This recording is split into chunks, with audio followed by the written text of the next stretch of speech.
Hello दोस्तों, कैसे हो आप सब लोग। आशा है आप सब लोग बहुत ही अच्छे होंगे।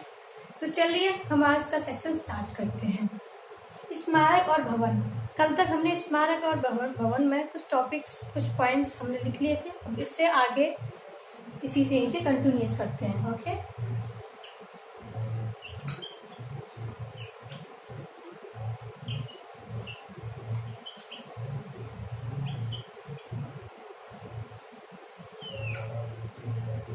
ठीक है।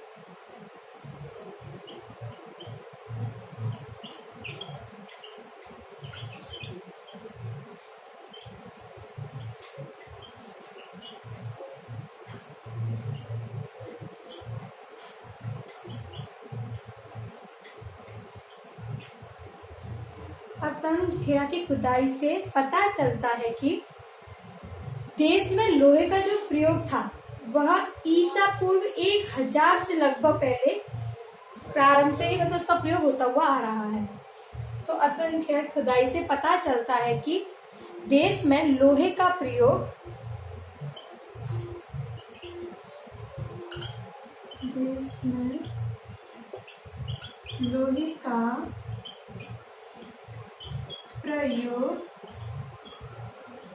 देश में लोहे का प्रयोग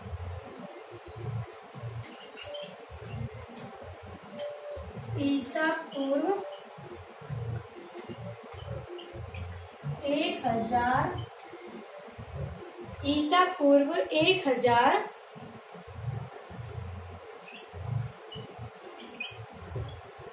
लगभग प्रारंभ हो गया था। ठीक है, तो लोहे का जो प्रयोग है वह ईसा पूर्व 1000 लगभग प्रारंभ हो गया था। प्राचीन काल में भारत में भारी संख्या में पहले यानी कि प्राचीन काल में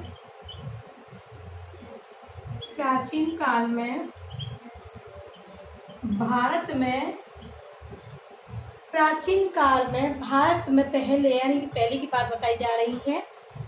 काफी संख्या में, बहुत ही ज्यादा बोले तो काफी संख्या में मंदिरों का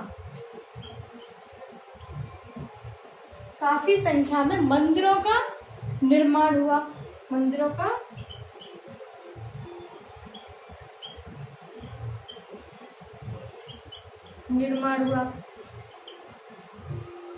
ठीक है, भारत में पहले जब प्राचीन काल में बहुत ही ज्यादा मंदिर बनवाए गए थे, तो मंदिरों का पहले निर्माण हुआ, जिससे कि उनके अवशेष जो हैं, जो अब इस समय उनके अवशेष पूरे देश में बिखरे हुए हैं।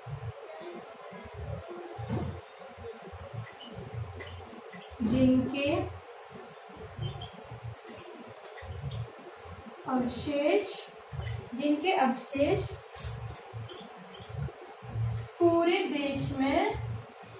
अवशेष पूरे देश में बिखरे हुए हैं।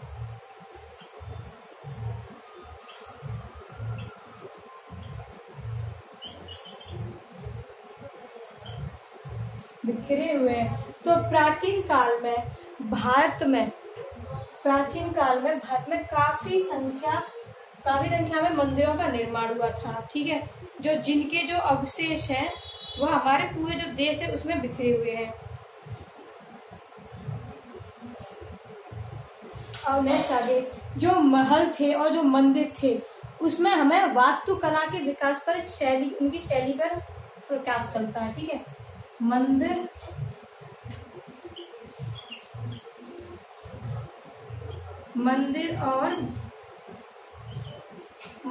और महलों,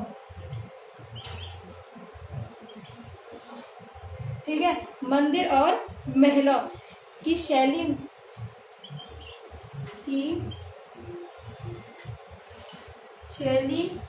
मंदिर और महलों की जो शैली है उसमें वास्तुकला के विकास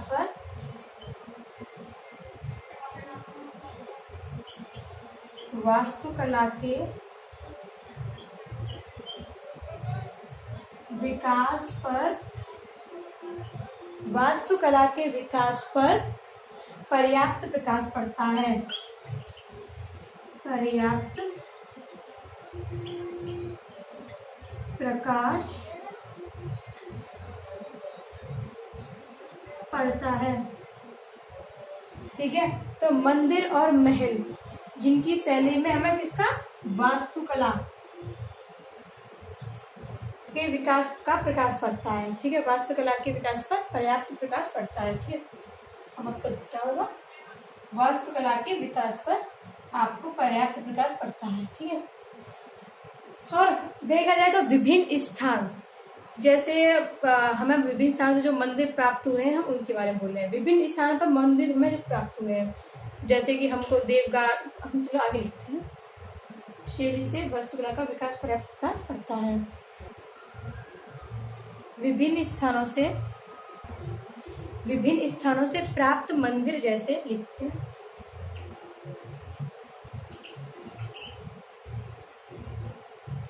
विभिन्न स्थानों से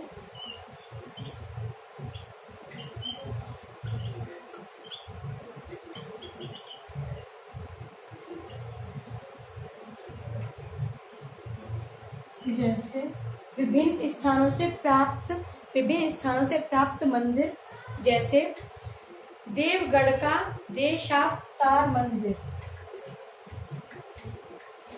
देवगढ़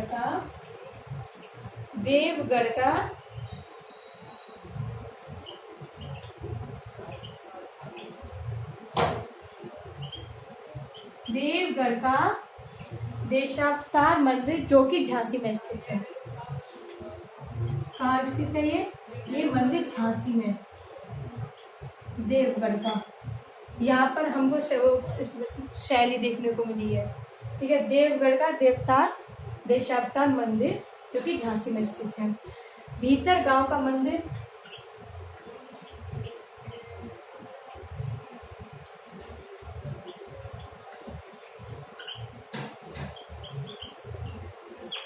भीतर गांव का मंदिर, जो कि कानपुर में स्थित है। कानपुर में स्थित है। तो एक हमारा मंदिर जो कि झांसी में है और दूसरा हमारा मंदिर जो कि कानपुर में है। और अजंता की गुफाओं के चित्र मिले हैं। अजंता की गुफाओं के चित्र मिले हैं। अजंता की गुफाओं के चित्र भी मिले हैं। सुल्तानगंज से प्राप्त बौद्ध की ताम्र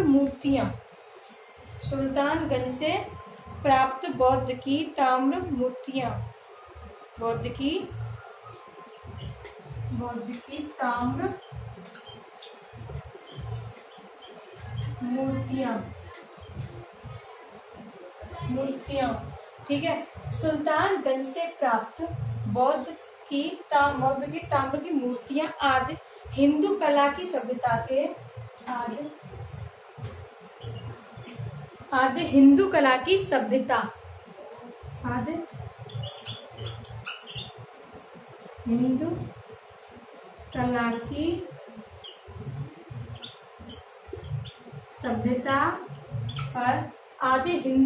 सभ्यता पर पर्याप्त प्रकाश डालती हैं।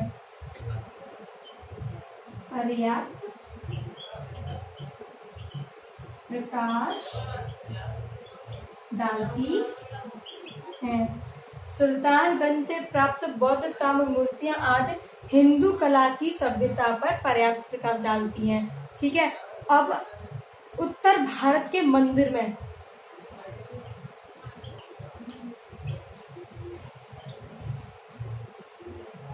उत्तर भारत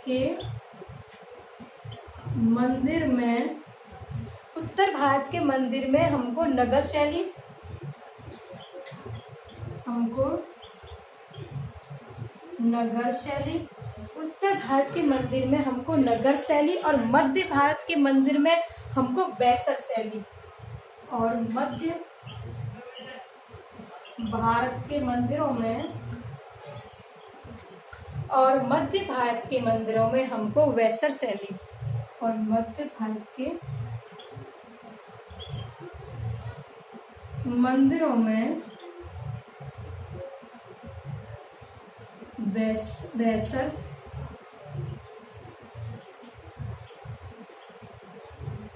वेसर शैली, उत्तर भारत के मंदिर में हमको नगर शैली, तथा मध्य भारत के जो मंदिर होते हैं उनको वहां पर हमें वेसर शैली, और दक्षिण भारत के मंदिर में हमको द्रविड़ शैली मिलती है। तथा दक्षिण भारत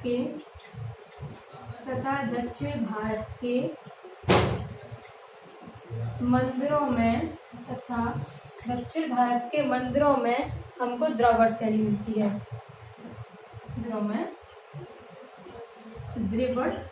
द्रविड़ शैली मिलती है। ठीक है, तो उत्तर भारत के मंदिर में हमको नगर शैली देखने को मिलती है, मध्य भारत के मंदिर में हमको वेसर शैली देखने को मिलती है, और दक्षिण भारत के जो मंदिर होते हैं उसमें हमें द्रविड़ शैली देखने को मिलती है। ठीक है, अब आगे दक्षिण भारत में जो हमें द्रविड़ शैली देखने को मिलती है ना, तो उसी के बारे में। तो दक्षिण भारत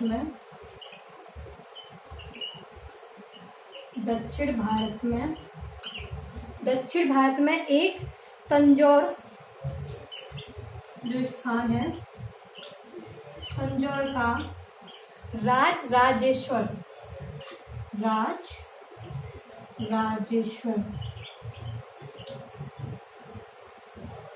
दक्षिण भारत में तंजौर का राजराजेश्वर जो मंदिर होता है वहां हमें द्रविड़ शैली देखने को मिलती है।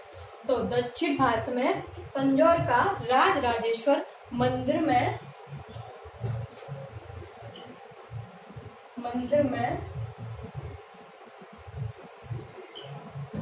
द्रविड़ शैली देखने मिलती है। द्रविड़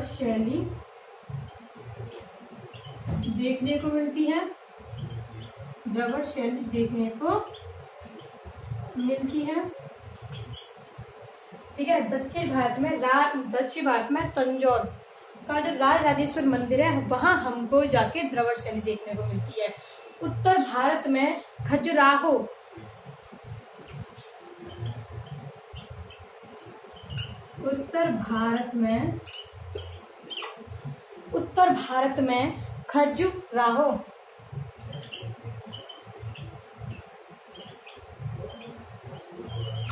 ठीक है, खजुराहो का जो कंदरिया मंदिर है,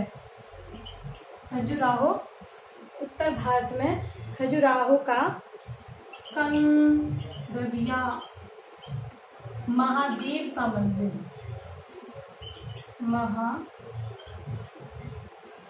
कंदरिया महादेव का मंदिर,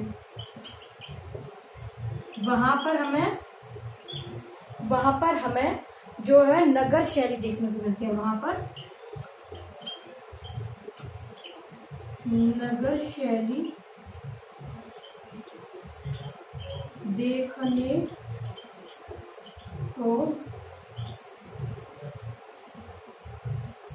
देखने को मिलती है।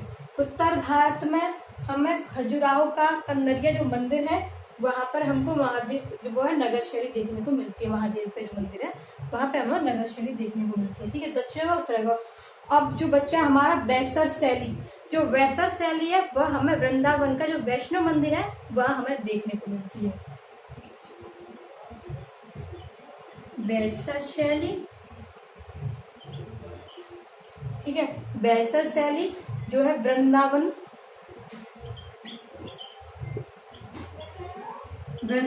का वैष्णव मंदिर में देखने मिलती है। वैष्णो मंदिर में देखने को मिलती है। मंदिर में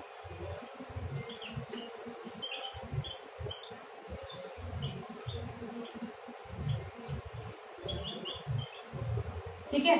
तो दक्षिण भारत में हमें तंजौर का राजराजेश्वर मंदिर जो है वहां पर हमें द्रविड़ शैली देखने को मिलती है। उत्तर भारत में खजुराहो का जो कंदरिया महादेव का मंदिर है वह हमें नगर शैली देखने को मिलती है। और वैष्णो मंदिर में जो कि वृंदावन में स्थित है वहां पर हमको जाके क्या बोलते हैं वैसा शैली देखने को मिलती है। ठीक है, ये हमने तीनों शैलियां देखी कहाँ हमें कहाँ मिलती है। ठीक है, इसके बाद भारत के अतिरिक्त मतलब भारत को छोड़ के और जो दूसरे देश हैं जैसे कि दक्षिण पूर्व एशिया, वहाँ के अनेक द्वीपों पर हमें हिंदू संस्कृति से संबंधित स्मारक मिलते हैं। तो भारत के अतिरिक्त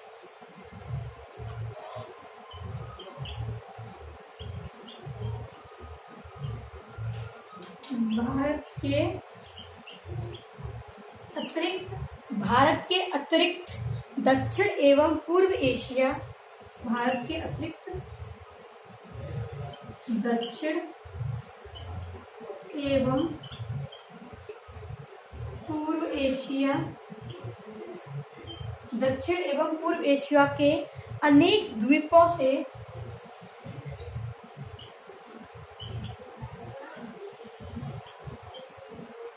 पूर्व एशिया के अनेक द्वीपों से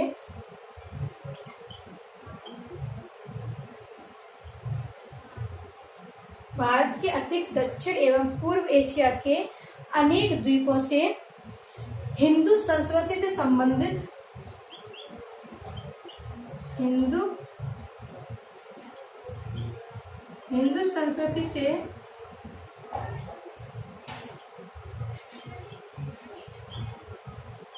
संबंधित भारत के अतिरिक्त दक्षिण एवं पूर्व एशिया में अनेक द्वीपों से हिंदू संस्कृति से संबंधित हमें स्मारक मिलते हैं। स्मारक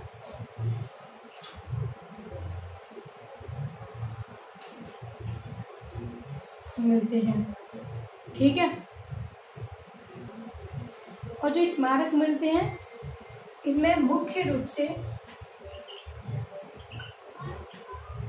इनमें मुख्य रूप से एक जावा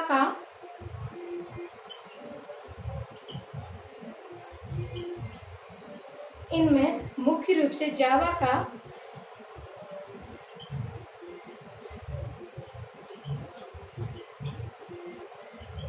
बोरोबुदर स्तूप, इनमें मुख्य रूप से जावा का बोरोबुदर स्तूप तथा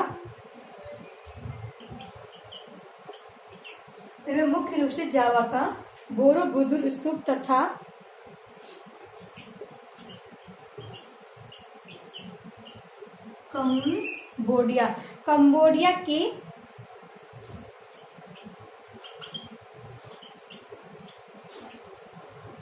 इनमें मुख्य रूप से जावा का बोरोबुदर स्तूप तथा कंबोडिया के अंकोर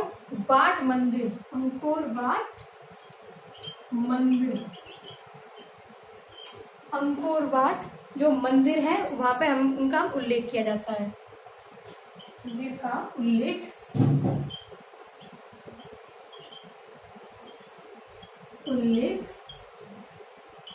किया जाता है। तो इनमें मुख्य रूप से जावा का बोरोबुदर स्तूप तथा कंबोडिया का अंकोर वाट मंदिर का उल्लेख किया जाता है। अब हम इससे आगे करेंगे सिक्कों का अध्ययन। यहाँ तक हमारा स्मारक और भवन हो गया कंप्लीट। तो सिक्कों का जिसमें हम अध्ययन करते हैं हम उसको बोलते हैं न्यूमिस्मेटिक्स। सिक्कों के अध्ययन को हम क्या बोलते हैं? न्यूमिस्मेटिक्स।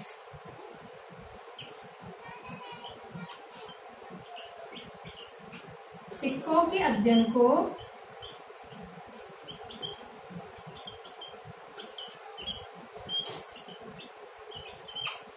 सिक्कों के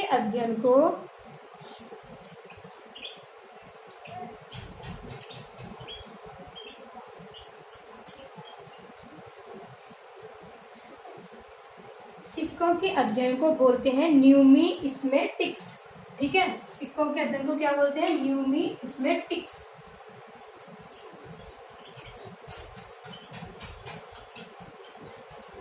कहते हैं। सिक्कों के अध्ययन को बोला जाता है न्यूमिस्मेटिक्स कहते हैं। ठीक है, अभिलेख, स्मारक और भवन के अतिरिक्त जो प्राचीन राजा थे तो वो क्या करते थे, वह अपने जो वो ऐतिहासिक जानकारी के लिए वह अपने सिक्कों पर कुछ निशान वगैरह बनवा दिया करते थे।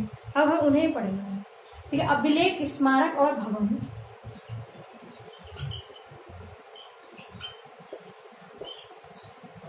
अभिलेख, स्मारक और भवन। अभिलेख, स्मारक और भवन के अतिरिक्त प्राचीन राजाओं के अतिरिक्त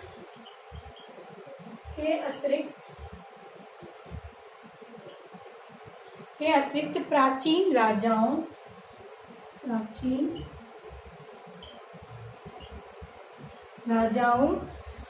द्वारा ढलवाए गए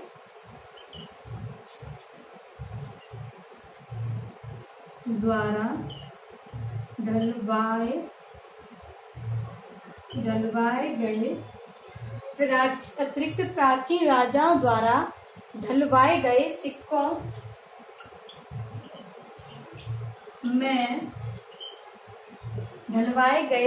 सिक्कों में प्रचुर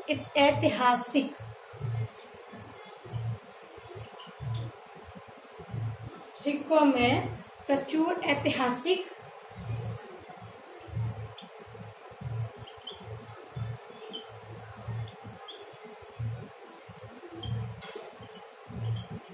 ऐतिहासिक जानकारी प्राप्त होती है।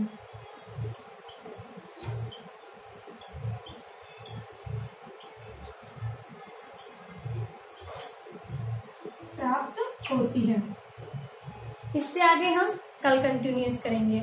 आशा है आपको ये आज का सेक्शन और लेक्चर से ज़्यादा अच्छा लगा होगा। Thank you for watching and आपसे उम्मीद है कि आप इसे लाइक भी करेंगे और शेयर भी करेंगे।